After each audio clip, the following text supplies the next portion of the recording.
नमस्ते दोस्तों, आपका स्वागत है आपका अपने यूट्यूब चैनल में। तो आप लोग कैसे हैं? मैं उम्मीद करता हूं कि आप लोग बहुत अच्छे होंगे। तो मैं इसकी सर आप लोगों को जो बिहार बोर्ड मैट्रिक परीक्षा 2027 होने वाला है उसका तैयारी करा रहा हूँ। तो उसका जो हम लोग का मैथ का चैप्टर नंबर 1 है वास्तविक संख्या, उसको हम लोग पिछले वीडियो में पढ़े थे और हम लोग देखे थे कि अंक किसे कहते हैं, संख्या किसे कहते हैं, इसका बारे में हम लोग देखे थे।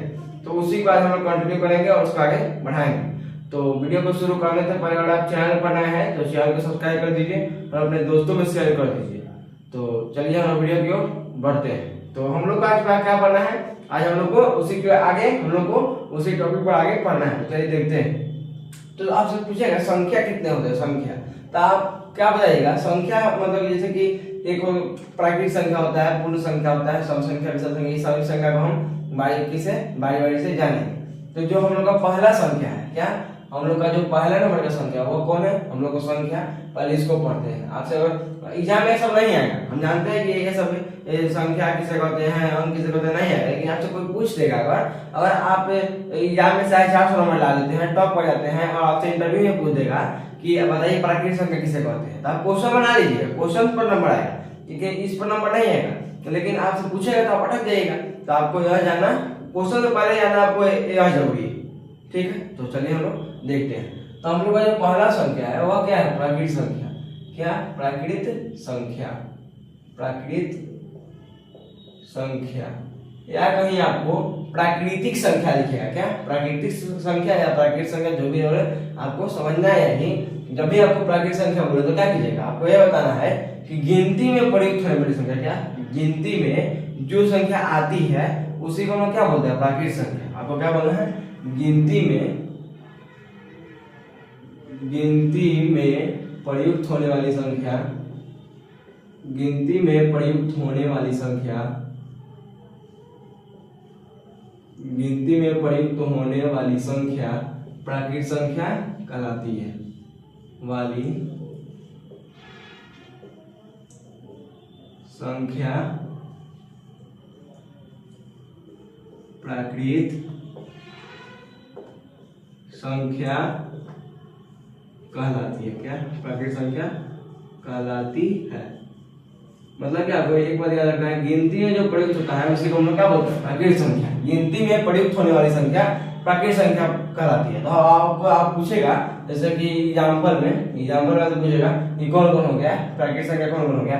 तो गिनती प्रयुक्त कौन होता है? गिनती प्रयुक्त कहाँ से होता है? एक से हम लोग गिनती पढ़ते हैं ना, 1 2 3 ऐसा हम लोग गिनती पढ़ते हैं। तो एक से पढ़ते हैं, मतलब 1 2 3 4 5 डैश डैश डैश डैश कहाँ तक? अनंत तक। कहाँ तक? अनंत। और हम लोग अनंत को ऐसे भी लिखते हैं, अनंत तक। तो आपको बोले क्या? गिनती प्रयुक्त होने वाला है। तो गिनती 100 तक होता है, लेकिन नहीं। तो आपको गिनती 100 तक हम लोग लिखते हैं। हम लोग आपसे क्या कहा जाता है कि 1 से 100 तक गिनती लिखिए, 100 तक लिखिए। लेकिन हम लोग को गिनती का कोई था पता नहीं, पूरा अनंत तक है। 100 के बाद 101 भी तो हो सकता है, 2 से 3 से 4 के बाद मतलब आगे बढ़ते जाएगा। तो 1 से लेकर अनंत तक की संख्या क्या बोलते हैं? प्राकृतिक संख्या। और कोई पूछे किसे कहते हैं? गिनती में प्रयुक्त होने वाली संख्या प्राकृतिक संख्या कहलाती है। बात याद रखिएगा। और कहीं ऐसा रहे जिसको क्या समझिएगा? अनंत, मतलब अपरिणाम, ठीक है। तो उसका जो 2 नंबर का हम लोग संख्या है, 2 नंबर की संख्या वो है पूर्ण संख्या। पूर्ण संख्या। तो इसमें क्या होगा? जो पूर्ण संख्या है उसमें क्या होगा कि जो गिनती की संख्या है उसमें सिर्फ पहले शून्य जुड़ जाएगा। गिनती की संख्या कहता है 1 से लेके अनंत तक है, तो उसमें क्या हो जाएगा? 1 से पहले सिर्फ एक शून्य लग जाएगा, तो हो जाएगा क्या? अब हम लोग क्या 1 से स्टार्ट रहेगा तो प्राकृतिक संख्या, और जब 0 से स्टार्ट रहेगा तो क्या हो जाएगा? पूर्ण संख्या। तो इसको कैसे लिखिएगा? इसको लिख सकते हैं गिनती के पहले शून्य लग जाए, गिनती के पहले शून्य लग जाए उसे पूर्ण संख्या कहते हैं। उसे पूर्ण संख्या कहते हैं। उसे पूर्ण संख्या कहते हैं। क्या? पूर्ण संख्या उसको बोलते हैं कि गिनती के पहले, मतलब जो गिनती में संख्या होती है सिर्फ उसी के पहले शून्य लग जाए। आपको परिभाषा को कैसे भी करके लिख सकता है, आपको ये जैसे लगे। तो गिनती के पहले शून्य लग जाए उसी को पूर्ण संख्या बोलते हैं। आपको अपने भाषा में लिखना है, तो आपको तो ये अब समझने के लिए बस हमको बता रहे हैं। तो इसका एग्जाम्पल क्या हो जाएगा, इसका एग्जाम्पल क्या हो जाएगा, यह 1 से स्टार्ट था, तो कहां से हो जाएगा, सिर्फ 0 जुड़ जाएगा। गिनती के पहले शून्य लग जाए, मतलब एक सिर्फ 0 लग जाए, उसका जो गिनती है 3 4 5 10 अनंत तक जो भी है इसको अनंत बोलते हैं। तो हो गया कौन, पूर्ण संख्या। मतलब ये अगर 1 से स्टार्ट होगा अनंत तक जाएगा तो प्राकृत संख्या, और 0 से स्टार्ट होगा अनंत तक जाएगा तो पूर्ण संख्या। अब आगे देखते हैं, तो आगे जो हम लोग का संख्या है वो क्या है, वह क्या, तो उसका नाम क्या है, पूर्णांक संख्या। क्या, पूर्णांक संख्या, पूर्णांक संख्या, उसका नाम है पूर्णांक संख्या। तो अब से पूछेगा पूर्णांक संख्या, तो अगर आप देखिएगा तो पूर्णांक क्या लिखा है, पूर्ण अंक, पूर्णांक संख्या लिखा हुआ है, लेकिन आप इसको तोड़िएगा तो क्या कह रहा है, पूर्णांक, पूर्ण अंक, मतलब पूरा अंक जो इसमें आ जाएगा वही पूर्णांक संख्या। तो आपको क्या इसमें करना है, इसमें आपको क्या करना है, माइनस अनंत से, क्या, माइनस अनंत से प्लस अनंत तक की संख्या को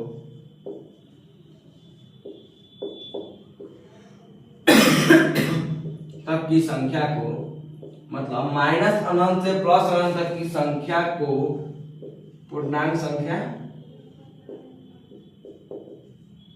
पूर्णांक संख्या कहते हैं, पूर्णांक संख्या कहते हैं। यह बात आपको याद रखना। मतलब माइनस अनंत, आप बोलिए माइनस अनंत मतलब क्या, तो माइनस में जितना भी संख्या होगा, माइनस में जितना भी संख्या होगा, जैसे कि मानिए कि यहाँ एक यहाँ संख्या रेखा है, यह एक संख्या रेखा है, और आप जानते हैं कि संख्या रेखा के बीच में क्या होता है, 0 होता है, और 0 के दायां ओर क्या होता है, +1 +2 +3 +4, इसको बढ़ाते हैं और अंत जाते हैं। आप 7 8 में इसको पढ़ लीजिएगा। और 0 के बायां ओर -1 -2 -3 डैश डैश डैश डैश हम अंत जाते हैं, जानते हैं इतना, यह बात हम जानते हैं। तो यही होगा कि यहाँ से लेकर के और यहाँ तक की संख्या को पूर्णांक संख्या बोलते हैं। मतलब माइनस अनंत, मतलब यहाँ क्या हो जाएगा एग्जाम्पल में, -550 भी पूर्णांक संख्या हो जाएगा, -520 भी पूर्णांक संख्या हो जाएगा, और 0 भी पूर्णांक संख्या हो जाएगा, और 2 भी पूर्णांक संख्या हो जाएगा, यहाँ +10 भी हो जाएगा। मतलब कि जो भी संख्या होगा, प्लस में रहे, माइनस में रहे, 0 भी रहे, वो क्या हो जाएगा, पूर्णांक संख्या। मतलब पूर्ण जो संख्या हो जाएगा, पूरा संख्या, वो क्या हो जाएगा, पूर्णांक संख्या। तो पूर्णांक संख्या किसे बोलते हैं, तो माइनस अनंत से, मतलब माइनस अनंत से प्लस अनंत तक की संख्या को पूर्णांक संख्या कहते हैं। मतलब माइनस अनंत से और प्लस अनंत के बीच में जितना संख्या हो जाएगा सब क्या हो जाएगा, पूर्णांक संख्या हो जाएगा। यह बात याद रखिएगा।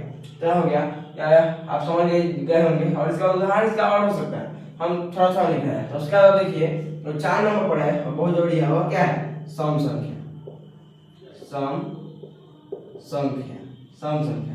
तो इसका परिभाषा हम लोग, इसका क्या करना है, सम संख्या वही होता है जिसमें सम संख्या होता है 2, मतलब 2 का गैप होगा, 2 गैप होगा, 2 4 6 8 10 12 डैश डैश अनंत तक की संख्या क्या बोलते हैं, सम को सम संख्या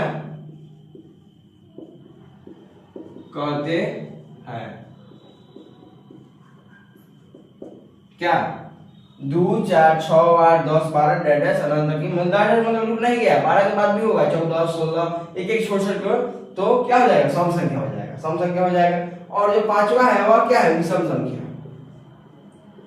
विषम संख्या। तो इसमें हम लोग क्या लिखे हैं, हम लोग गिनती इतना से 1 से स्टार्ट होता है, तो इसमें हम लोग 1 छोड़ के 2 लिखे थे, यहाँ 1 हो जाएगा। उसके हम लोग 2 और 4 लिखे हैं यहाँ में, तो क्या छोड़े हैं, 3 छोड़े हैं, 3 हो जाएगा। इसमें 4 लिखे, 5 छोड़ के 5 हो जाएगा। मतलब इसका जो छोड़ के होगा वह विषम संख्या हो जाएगा। 7, मतलब ये भी 2 जोड़ के होता है, ये भी 2 जोड़ के होता है। 7 हो जाएगा, 9 हो जाएगा, 11 हो जाएगा, 13 हो जाएगा, 15 हो जाएगा, डैश डैश डैश अनंत तक हो जाएगा। मतलब इसके बीच में जो भी जो ऐसे रहेगा, मतलब इकाई संख्या जिसको 0 2 4 6 या 8 रहेगा, वह हो जाएगा सम संख्या। और इकाई संख्या जिसके 0 2 4 6 8 नहीं रहेगा, वो हो जाएगा विषम संख्या। तो अनंत तक को विषम संख्या कहते, विषम संख्या कहते हैं। तो यह हो गया हम लोग कितना, 5 संख्या हो गया। एक प्राकृत संख्या जो गिनती में प्रयुक्त होता है उसे प्राकृत संख्या कहते हैं। ये दूसरा हो गया पूर्ण संख्या। गिनती के पहले सिर्फ शून्य लग जाएगा अगर तो पूर्ण संख्या हो जाएगा पूर्णांक संख्या। माइनस अनंत से प्लस अनंत तक की संख्या को पूर्णांक संख्या बोलते हैं। चौथा है हम लोग का सम संख्या, 2 4 6 8 10 अनंत तक की संख्या को सम संख्या बोलते हैं। और विषम संख्या 1 3 5 7 9 11 अनंत तक की संख्या को विषम संख्या बोलते हैं। हम लोग का 5 संख्या हो गया, उसका हम लोग का बच गया क्या, एक परिमेय संख्या बच गया और परिमेय संख्या बच गया। तो उसको हम लोग अगले क्लास में, बहुत थोड़ा बड़ा है उसको समझाने में तो समझ आएगा, तो उसको हम लोग अगले क्लास में देखेंगे। तो हम उम्मीद करते हैं कि आपको ऐसा संख्या अच्छा समझ में आया होगा। यह आपका जानना बहुत जरूरी है, तो आप इसको समझ लीजिएगा, देख लीजिएगा एक बार अच्छे से। तो और वीडियो पसंद आएगा तो वीडियो को लाइक कर दीजिए। तो मिलते हैं नेक्स्ट वीडियो में। Thank you for watching.